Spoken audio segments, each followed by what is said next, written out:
Yes, ready, start. It is for me a great pleasure to associate myself with the formal opening of the Indian Institute of Technology at Kharagpur when I assumed charge of the Ministry of Education in 1947.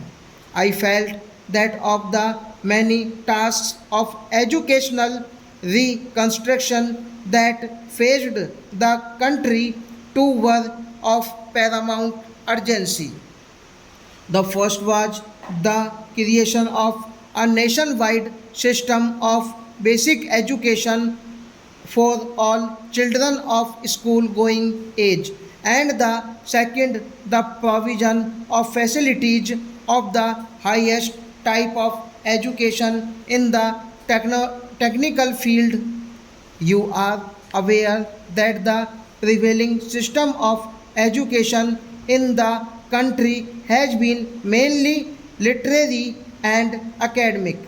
It has not supplied us with the high level scientific and technical personnel that is necessary to develop our economic and material resources and improve the standard of life of our pupil. For such education, we have had to send our students abroad and from various points of view. This has never been and cannot be fully satisfactory. One of the first decisions I took on assuming charge was that we must so improve the facilities for higher technical education in the country that we could ourselves meet most of our needs. The large number of our young men who had been going abroad for higher training could have received such training in the country itself. Indeed, I looked and still look forward to the day when the facilities for technical education in India will be of such a level that people from abroad will come to India for higher scientific and technical training. The government of India has already before them a scheme for the establishment of four institutions of the standard of the MIT. I felt that whatever the financial and other obstacles, we must go ahead with the implementation of that scheme. The first item in that program was the establishment of the Eastern Institute near Calcutta, and I am happy that, in spite of the tremendous difficulties we have had to face in the last 4 years, we are able to appreciate in the opening of the institute today.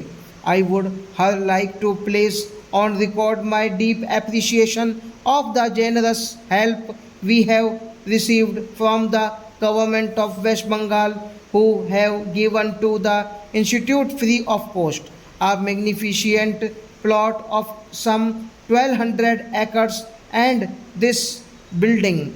It has been clear to me from the very beginning that this institute must provide instruction of the highest standard under the supervision of re- recognized authorities in their respective fields.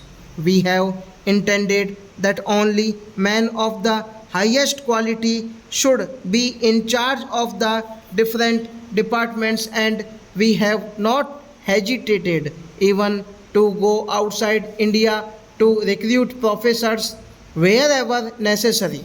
We have also felt that there is no point in providing specialized courses merely because such courses exist elsewhere, but those courses should be provided only if a clear need for their provision is felt.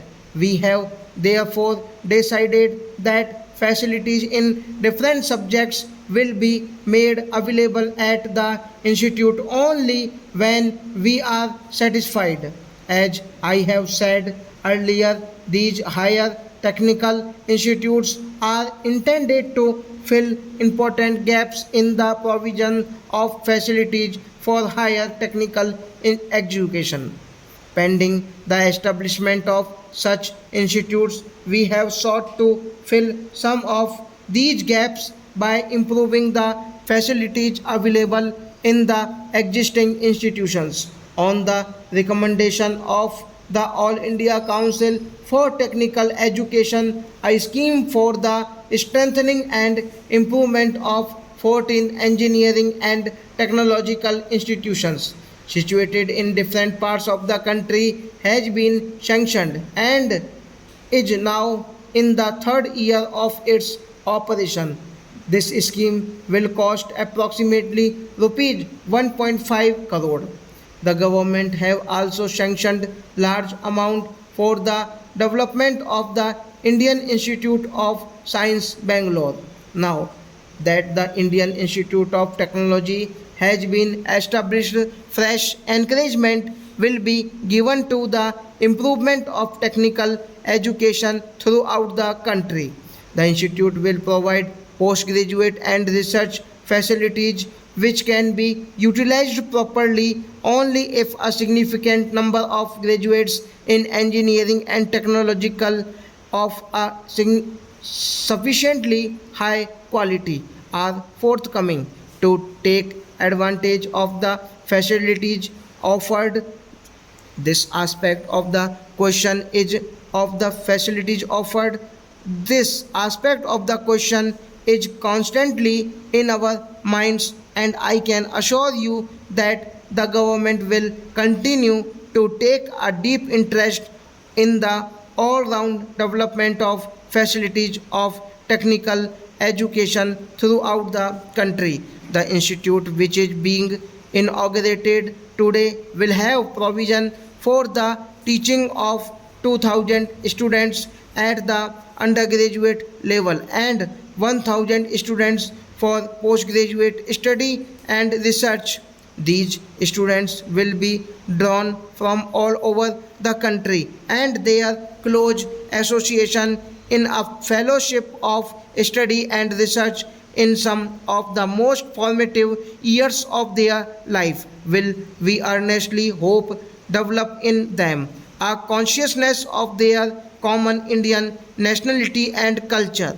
The institute's main function is no doubt to provide facilities for training high grade engineers and technologists, but facilities for research as well. Stop.